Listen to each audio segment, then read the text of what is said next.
চলো আজকে তৈরি করা যাক পাটিসাপটা। আমি আজকে তৈরি করব নকশা করা পাটিসাপটা।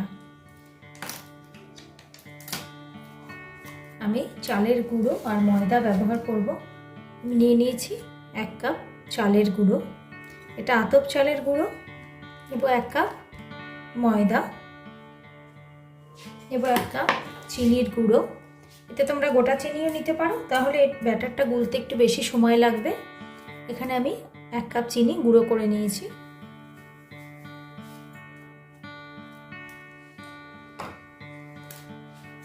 ওয়ান টিস্পুন লবণ বা 1 চিমটে লবণ।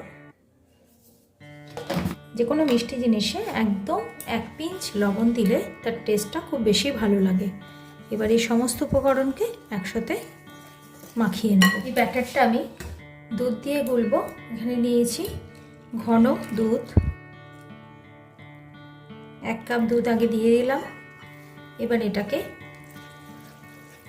খানিকটা মাখিয়ে দেখে নেব আর কতটা পরিমাণে দুধ লাগবে ব্যাটারটা তৈরি করার জন্য।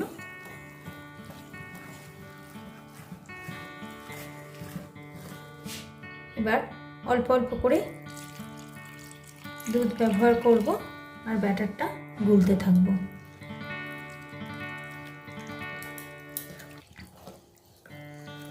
আমি মোট 2 কাপ দুধ নিয়েছি, তার থেকে যে পরিমাণ প্রয়োজন আমি ততটুকুই ব্যবহার করব।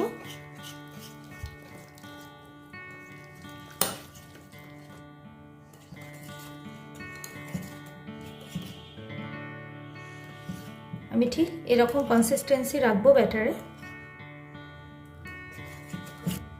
দেখো 1.5 কাপ এটা ব্যাটারটা গোলার জন্য লেগেছে। এবার এই ব্যাটারটাকে মিনিট 5 জন্য ভালোভাবে ভিজতে দেব। তারপর আমি পাটিসাপটাটা শুরু করব। যতক্ষণ ব্যাটারটা ভেজানো থাকছে ততক্ষণ আমি পুর যেটা তৈরি করেছি পাটিসাপটার ভেতর পোড়ার জন্য সেটা শেপ দিয়ে নেব। এই পুরটা আমি তৈরি করেছি নারকেল কোড়া, ক্ষীর আর গুড় দিয়ে। এই পুরটাকে পাটিসাপটার ভেতর যেরকমভাবে আমি পুরবো সেরকম শেপ দিয়ে তৈরি করে নেব, তাহলে আমার অনেক সুবিধা হবে পাটিসাপটাটা তৈরি করার সময়। আর অন্য কিছুর পুর পুরবে তো সেটাও করা যেতে পারে, ক্ষীর বা মাখা সন্দেশ তার পুরো পড়তে পারো, বা খোয়া ক্ষীরকে সুন্দর করে শুকনো করে চিনি দিয়ে ফুটিয়ে নিয়ে সেইভাবে সেই পুরটাও পাটিসাপটার ভেতর দেওয়া যেতে পারে। নারকেলের পুরগুলো মোটামুটি বেশ 10-12টার মতো তৈরি করে নিলাম। আরও খানিকটা পুর আছে, প্রয়োজন অনুযায়ী তৈরি করে নেব। বাড়িতে তৈরি করা মাখা সন্দেশও আছে, সেটা দিয়েও খানিকটা পুর তৈরি করে নেব।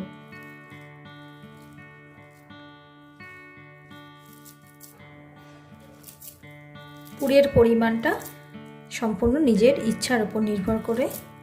তোমরা যদি মনে করো আরও বেশি দেবে দিতে পারো, আরও কমও দেওয়া যেতে পারে। একটা ভেজানো 5 মিনিট হয়ে গেছে। এবার আমি যে নকশাটা তৈরি করব তার জন্য আমাকে এর থেকে খানিকটা ব্যাটার নিতে হবে।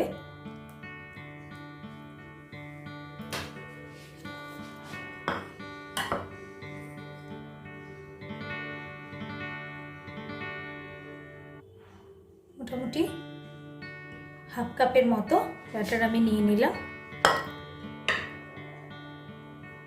একটা বাটিতে।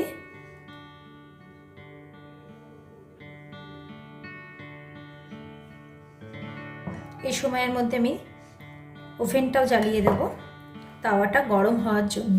এই ব্যাটারটাকে কালার করার জন্য আমি নিয়ে নিয়েছি ফুড কালার।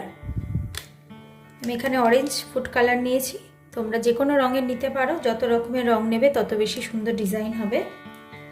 1 চামচ ফুড কালার দিয়ে দেব। এবার এটাকে খুব ভালো করে মিশিয়ে নেব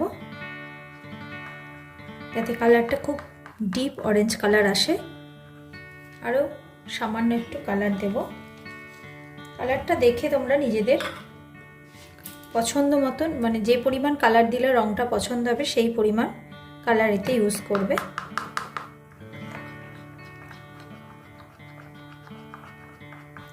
যদিও ফুড কালার মানে শরীরের জন্য খুব বেশি ভালো নয়, তবে মাঝে মধ্যে একটু আধটু আমরা এটা ব্যবহার করতেই পারি, তাতে খুব বেশি ক্ষতি হবে না। রেগুলারের খাবারে ইউজ না করাই ভালো।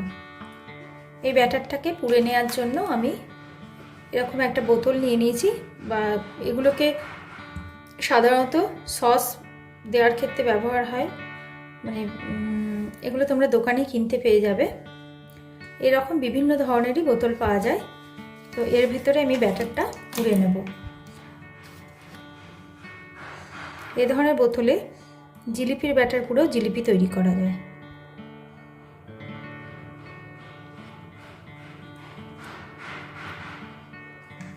এর মধ্যে আমি কালার ব্যাটারটা পুড়ে নিলাম। আমি তাওয়া বসিয়ে দিয়েছি অনেকক্ষণ, এটা বেশ গরম হয়ে গেছে। আমি রিফাইন্ড অয়েল নিয়ে নিয়েছি, ব্রাশ দিয়ে একটু এতে বুলিয়ে দেব, খুব সামান্য দেব। তাওয়ার উপরে প্রথমে আমি কালার ব্যাটারটা দিয়ে দেব।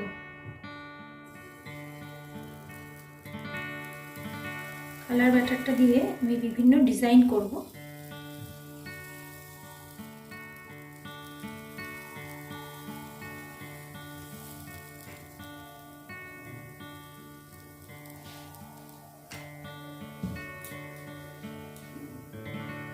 ব্যাটারটা একটু টেনে যাওয়ার পর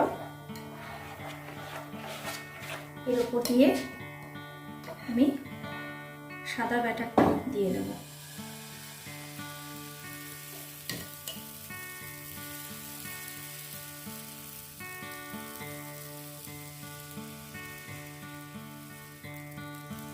যেরকমভাবে নর্মালি পাটিসাপটা তৈরি করা হয় সেইভাবে গোল করে আমি এটা ছড়িয়ে দেব।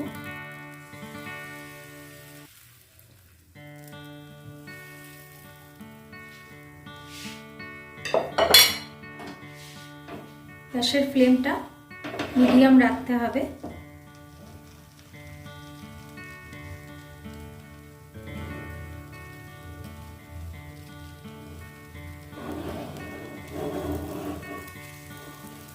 স্প্যাচুলা দিয়ে একটু সামান্য এইভাবে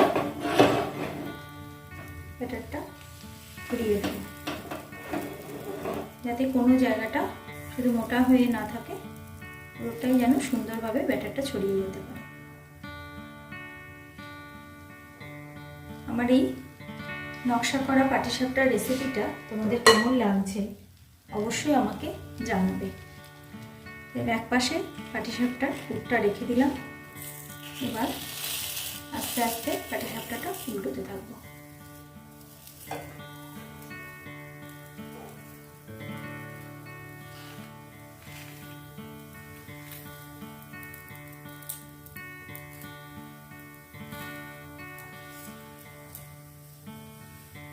দেখো কি অদ্ভুত সুন্দর দেখতে লাগছে।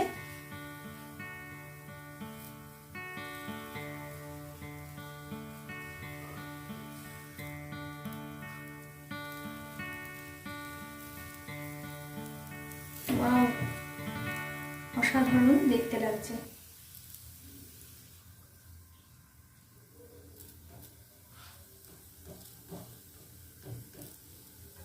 এরকম বিভিন্ন ডিজাইনে এটা তৈরি করবে, খুব সুন্দর লাগবে দেখতে, খেতেও দারুণ মজাদার লাগবে। এটা খুব বেশি ভাজবে না।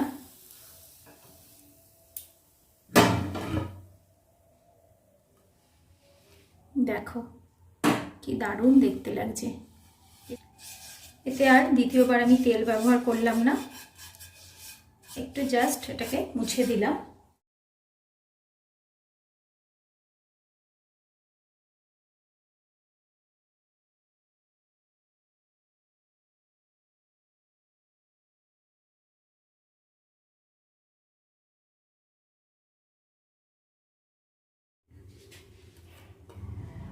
দেখো কি দারুণ লাগছে। এইভাবে বিভিন্ন নকশা করে আমি বাকি পাটিসাপটাগুলো তৈরি করে নিয়ে ফিরে আসবো তোমাদের কাছে। পাটিসাপটার ডিজাইনগুলো তোমাদের কেমন লাগলো আমাকে অবশ্যই জানাবে। আর এই নকশা করা পাটিসাপটার রেসিপিটা তোমাদের যদি ভালো লেগে থাকে আমাকে কমেন্ট করে জানিও। আর আমার চ্যানেলটা ভালো লাগলে লাইক, শেয়ার, সাবস্ক্রাইব করে নিও। বেল আইকনটা প্রেস করো অবশ্যই, আমি যাতে তোমার নতুন ভিডিও নোটিফিকেশন পাঠাতে পারি। Thank you friends.